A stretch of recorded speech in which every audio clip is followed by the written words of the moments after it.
And welcome back to JPNN. It is Monday, April the 11th, and man oh man, there's no video games anymore.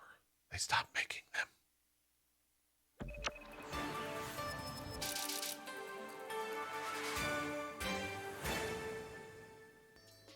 Okay, that's not really true. Video games are still being made. They're just on hold for the next 3 months, apparently. We'll get to that in the JPedia new game releases of the week. But before that, money in video games still exists. Sony has invested another billion with a B dollars in Epic Games, bringing Sony's total investment in the company to 1.45 billion dollars. And Kirkby, or KIRKBI, probably, the company behind Lego, has also invested $1 billion of their own. Got a couple of quotes out here from Sony. As a creative entertainment company, we are thrilled to invest in Epic to deepen our relationship in the metaverse field, a space where creators and users share their time. Kenshiro Yoshida, who is the chairman and president and CEO of the Sony Group Corporation.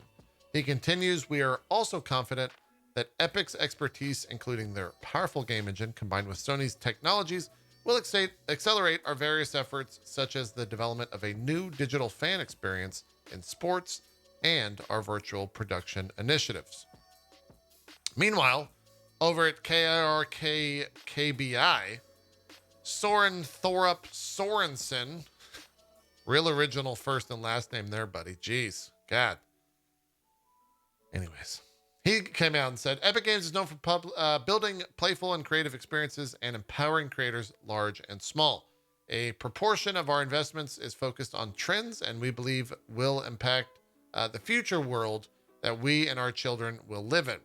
This investment will accelerate our engagement in the world of digital play, and we are pleased to be investing in Epic Games to support their continued growth journey with a long-term focus toward the future metaverse. Tim Sweeney, CEO and founder of Epic Games, came out and said, as we reimagine the future of entertainment and play, we need partners that share our vision. We have found this in our partnership with Sony and KIRKBI. I hate that name. This investment will accelerate our work to build the metaverse and create spaces where players can have fun with friends, brands can build creative and immersive experiences, and creators can build a community and thrive. Quick look at Epic Games evaluation. July of 2020, 17.8 billion. April of 2021, 28.7 billion. And now in April of 2022, they're sitting at a cool 31.5 billion. They're doing great over there. They're doing fantastic. Let's talk about Sega. They published an interview on a Japanese website on their Japanese website about the quote super game concept they announced nearly a year ago. Executive Vice President Shuji Utsumi, producer Masayoshi Kikuchi, and General Manager Katsuya Hisai were featured in the interview and provided more details about what categorizes a game as a, quote, super game. 4 points are required to be classified super game, and they are multi-platform, global multilingual support, simultaneous worldwide release, and AAA scale. So I guess they're trying to say like quadruple A or blockbuster game like blockbuster movie. This is a really weird thing for them and kind of Japanese in a lot of ways. The idea is to create titles that go beyond the conventional framework, for instance, by creating new entertainment by focusing on the relationship between players and the audience watching them play. So there you go. Thanks Sega for, really letting us know what a super game is. Kind of random. Embracer Group, Koch Media. Well, they're reportedly intending to continue their acquisition spree. CEO Lars Wingfors reportedly told the Financial Times that he plans to make a similar number of acquisitions, like with the acquisition spree that started in 2020, where the Swedish company has made 62 acquisitions at a cost of $8.1 billion in the past couple of months and years. They're looking to continue doing that in the next couple of months and years. City wants to invest in free-to-play games, as well as countries like the UK, US, Poland, France, and China. The Embracer Group market valuation at the moment is $9.9 billion. They have 115 internal game development studios and 10 operating groups, including THQ Nordic, Koch Media / Deep Silver, Saber Interactive, and Gearbox Software. That's too big. It's a lot of 115 internal game developments, and not one of them has made a good game. The second Gamescom Asia event date has been set to this coming October 20th through the 23rd. It's the same as last year. The conference will be held in Singapore at the Suntec Singapore Convention Center. It will also adopt a hybrid model, offering a combination of online and in-person content. The event will also be accessible to the public for the first time this year, with the opening of a new physical entertainment zone offering game demos, live shows, and more. Matthias Cooper, the managing director of Gamescom Asia, organizer Cole Nemesi, Singapore, came out and said, "It is the year for gaming events as Gamescom and Gamescom Asia restart their physical formats, once again welcoming visitors to the show floor. We're very excited to bring back a festival atmosphere, of course within safe and calculated measures, as we are not yet out of the pandemic. But overall, the enthusiasm has been evident amongst the community and the industry." Not necessarily news, but coupled with this, PAX East, I think, is happening here in about 2 or 3 weeks. It'll be kind of one of the first big events here in the U.S., apart from, I guess, GDC. We'll see how it goes. It might be great. It might not be great. I'm sure all eyes will be on the convention, at least in the gaming space, to see what happens. Yesterday, Square Enix hosted a 20th anniversary event for Kingdom Hearts. And the biggest reveal was Kingdom Hearts 4? ? They showed a trailer as well as 2 other mobile games entitled Kingdom Hearts Dark Road Finale and Missing Link, which is similar to Pokemon Go, I guess. You can walk and play Kingdom Hearts like in Pokemon Go. Trailers will probably be in trailer time tomorrow if you want to watch those alongside. We also watched the Kingdom Hearts 4 trailer on Drop Frames yesterday. I'll be watching it a second time, albeit really the first time because there's so much producing happening, and it was on a teeny tiny screen in front of me. There are some details about Kingdom Hearts 4. Like more details will be revealed much later. It will not be present at E3 this time, aka June or whenever that's happening this summer. The trailer was captured entirely in real time. It will be using Unreal Engine 5, and the worlds are currently being developed. I also saw a screenshot that was tweeted to me. In the forest sequence of the trailer, you can see what clearly looks to be the leg of an AT-AT. The little footprint thing. I think we're getting some Star Wars and the Kingdom Hearts. Could be pretty exciting. Or could be really stupid. Do I want to see Sora and Darth Vader? Do I want to see Darth Vader be a member of Organization 13?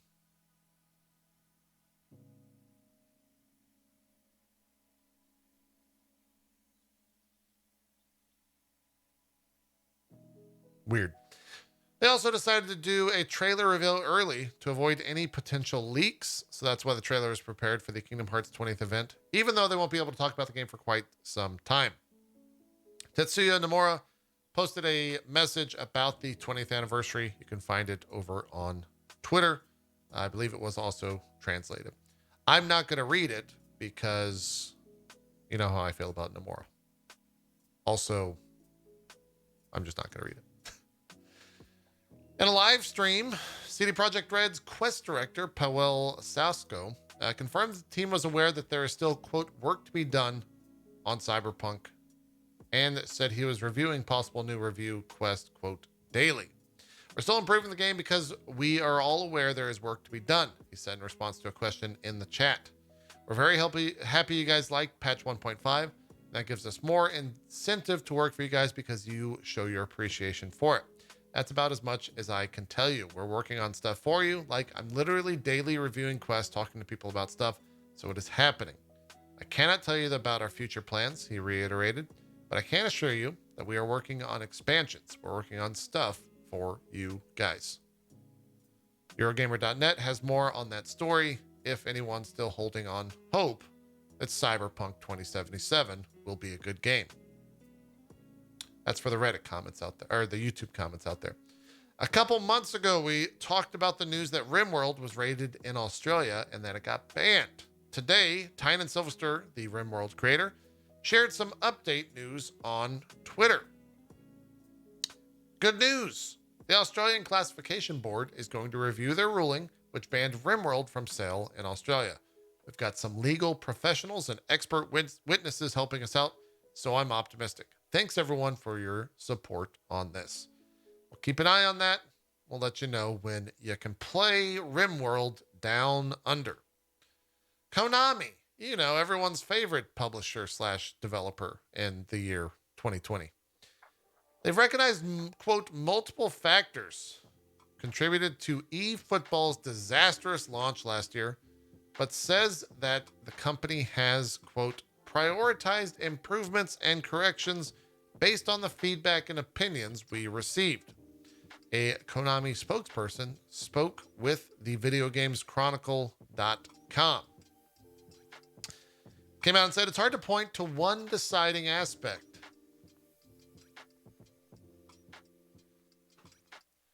The incompletion of the game came as a result of multiple factors, including the transition to a new football game engine, the support of the next generation consoles, such as PS5 and Xbox Series X and S, the change of play style to free-to-play, and furthermore, we tried to deliver new eFootball 2022 for players as soon as possible.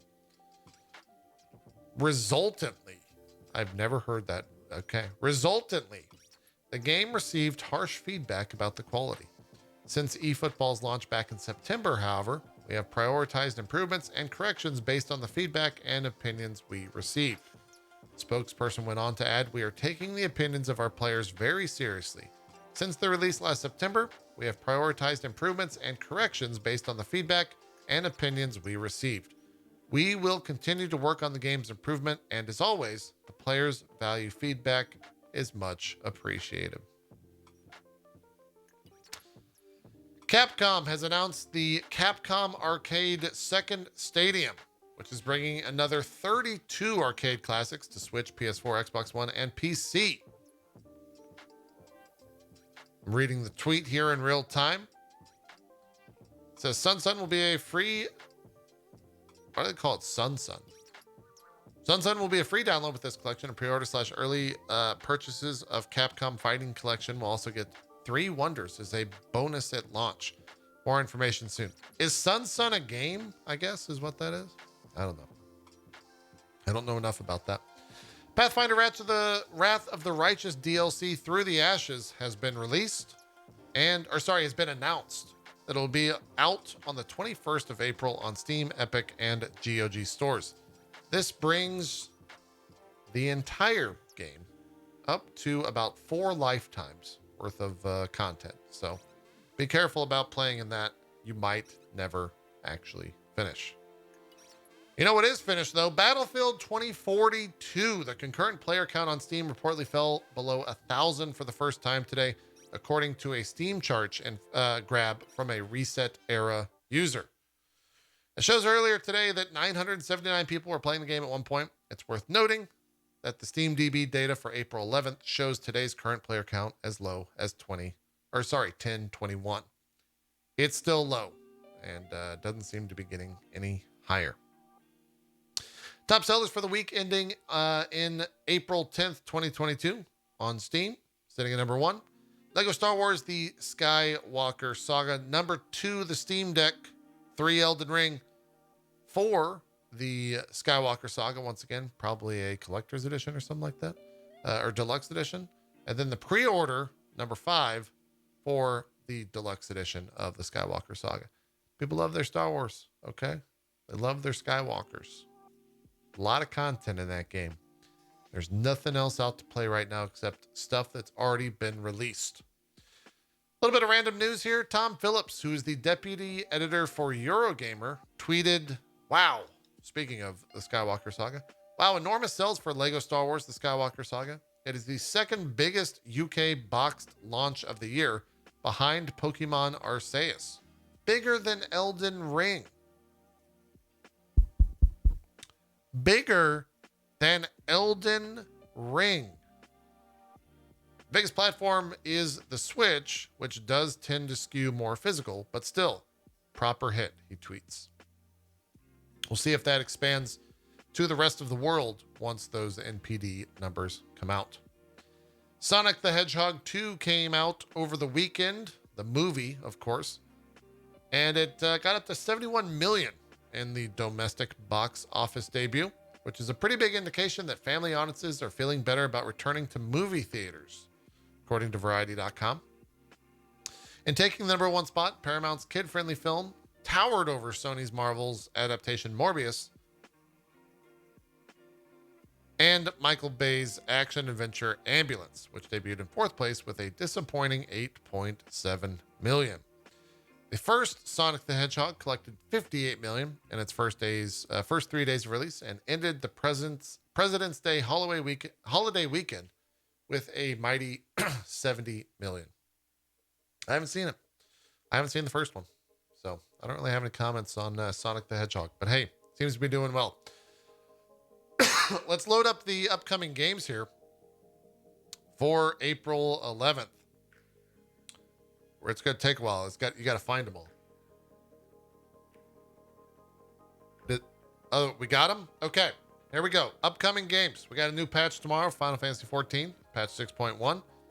That's going to be launching it at like 4 a.m. or something tomorrow morning. If you never played 13 Sentinels Aegis Rim, that's coming out on the Switch. Anno 1800 Season 4 pack Seeds of Change will be launching tomorrow. Uragun, the Back for Blood Tunnels of Terror, which is the first DLC for Back for Blood. I think we'll be doing a sponsored stream for that on Friday.